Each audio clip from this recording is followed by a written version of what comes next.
What you know about Christmas, huh? Let's talk about that.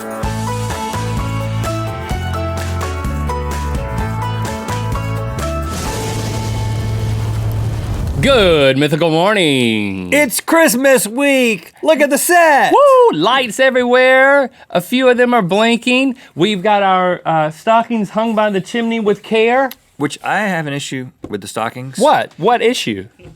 There's no issue. I think it's self-evident. There's an issue with my stocking. Or it might be there's an issue with your stocking. I think one of them is not correct. It's forced perspective. It's like it's like mine's a lot further away. Will Ferrell in Elf. He just was closer to the camera. That's a lot of insight you just got like into that. just like my stocking is just closer to you. Okay, all right. Even though that's not true. Merry Christmas to everyone. Listen, you may think you know about Christmas because you're living it, but do you really? I'm gonna put you to the test today along with my friend Rhett when I quiz him on all things Christmas knowledge. It's time to play. Does Rhett know stuff about Christmas or is he just a Christmas Grinch? Okay, Rhett, if you get at least 4 of these correct, you get what's in the nice stocking and I have to take what's in the naughty stocking. Don't know what it is, but if you don't get 4, you get what's in the naughty, I get what's in the nice, and you've got 3 lifelines to help you out here. First one is avalanche the answers, where 2 are removed by an avalanche of snow. Mm-hmm. You can also ask for a hint from Christmas past. Oh, interesting. Or you can ask an actual elf to help you out. Oh, an actual elf. Are you ready to test your I am so ready. Weird Christmas fact knowledge? I know so much about Christmas. Eating a few poinsettia or poinsettia, depending on where you live, eating a few of those leaves will give little 7-year-old Jimmy nothing more than some nausea and vomiting. Really? In fact, he would have to fill his 50-pound frame with how many leaves to actually die from poinsettia poisoning? Is it roughly 35 leaves, about 1,000 leaves, around 550 leaves, or 0 leaves because Aunt Becky is gonna kill him first for ruining her immaculate Christmas decorations for the 3rd year in a row? Well, if you had to die on Christmas, poinsettia poisoning wouldn't be a bad way to go. Gotta eat some leaves though, how It'd many? It'd be a festive way to go. It'd be a long way to go depending on how many a leaves. few leaves gives you, a few leaves, oh, don't worry about it. He's just gonna vomit. 35,000 or 550? I think that 1,000 leaves would be a lot smaller amount than you actually think. Like I think like a big mixing bowl is probably 1,000 leaves. So I'm gonna say 1,000 B, final answer. That's not true. A mixing bowl is around 550 leaves, which is the right answer. 550 is the right answer? 550 is the right answer. Oh, come on, that's too specific. If you I could take 1,000. When I was 7. If you leave a kid alone long enough to eat 550 leaves, then you're a sad parental guider. Next question. Okay, a little bit naughty already. If people knew the real meaning of the word mistletoe, they might be less inclined to kiss under it because the original Germanic word literally means what? Does it mean toenail fungal infection? Does it mean dung on a twig? Does it mean testicles of a mouse? Or does it actually mean your toes are actual missiles, this relationship is over? Because that's what Germanic people might say if they I could see a German break saying up that. with you.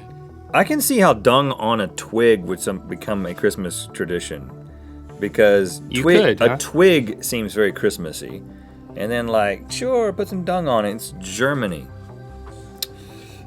I'm trying to make it make sense and it's not. Very sound logic. But I'm going with B, dung on a twig.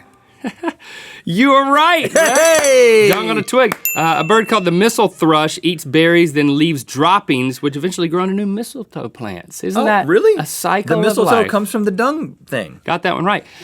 The best-selling music single of all time is actually a Christmas song.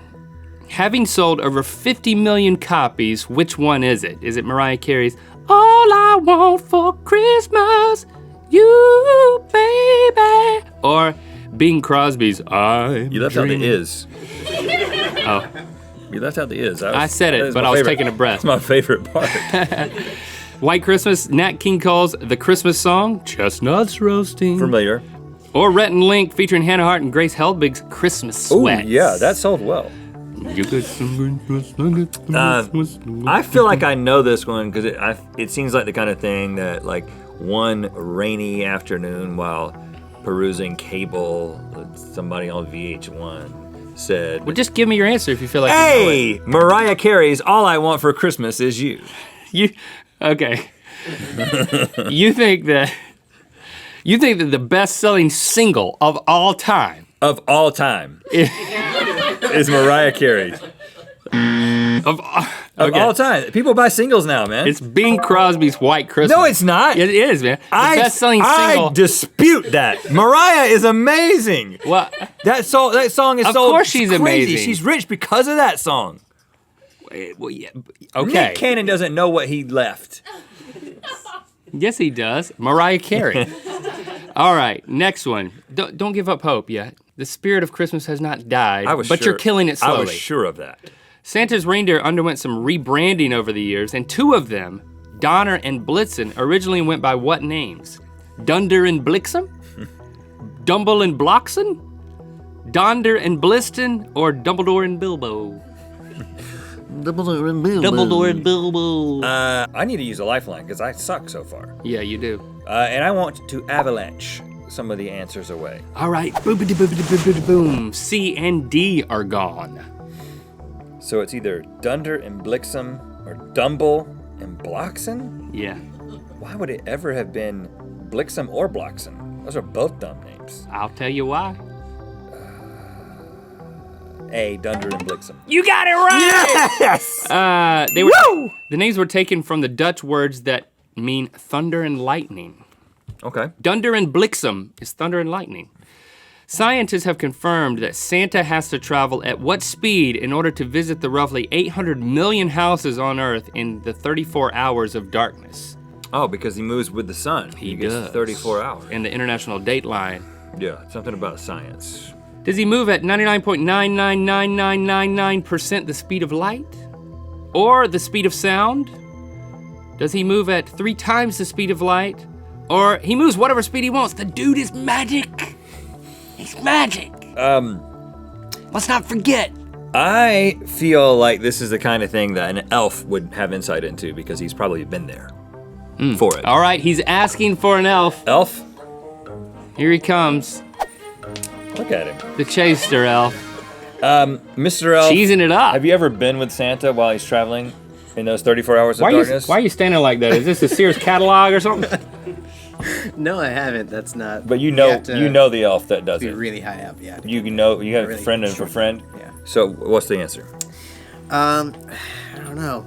This is one of those questions. 3 times the speed of light, just below the speed of light, or speed of sound? I think that it's 99.99999% the speed of light.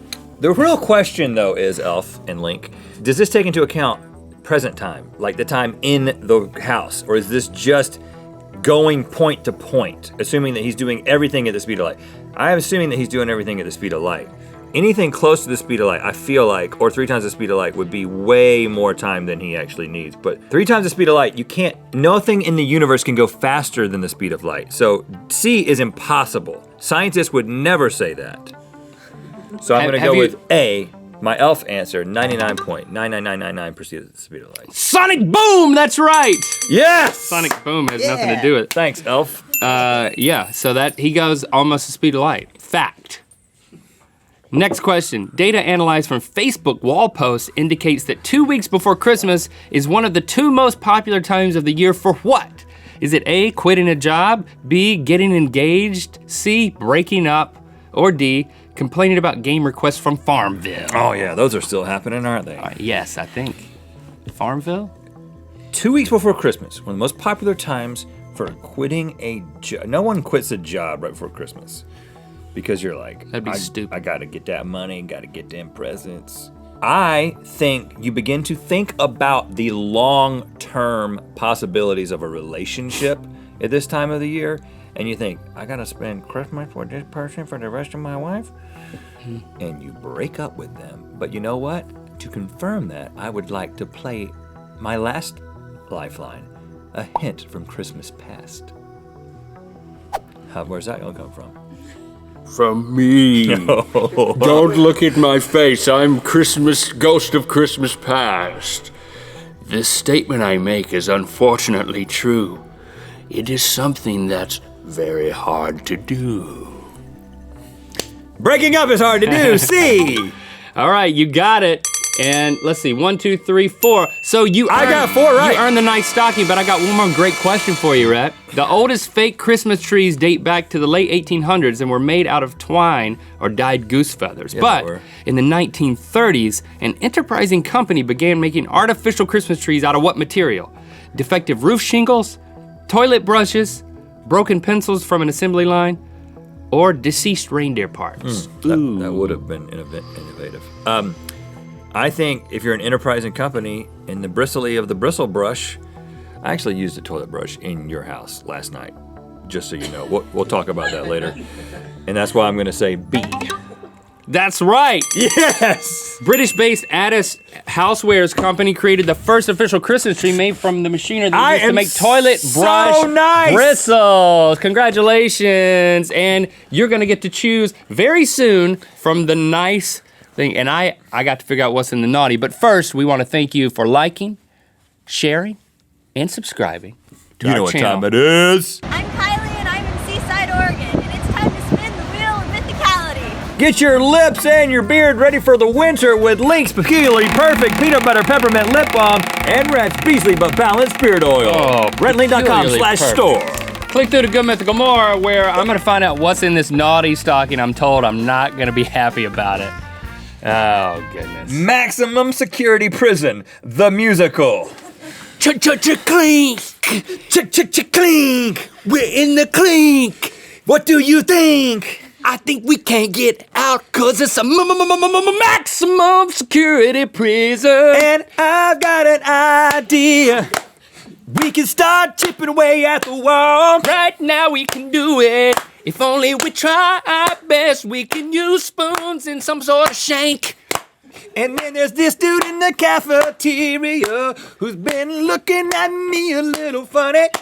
He said, I wanna be your friend, but I don't have any money. I'm gonna pay him in cigarettes. Yeah. I And want him give to me leave me some- alone. He's gonna give me a Please fuck. leave me alone. Nah, leave he- me to myself.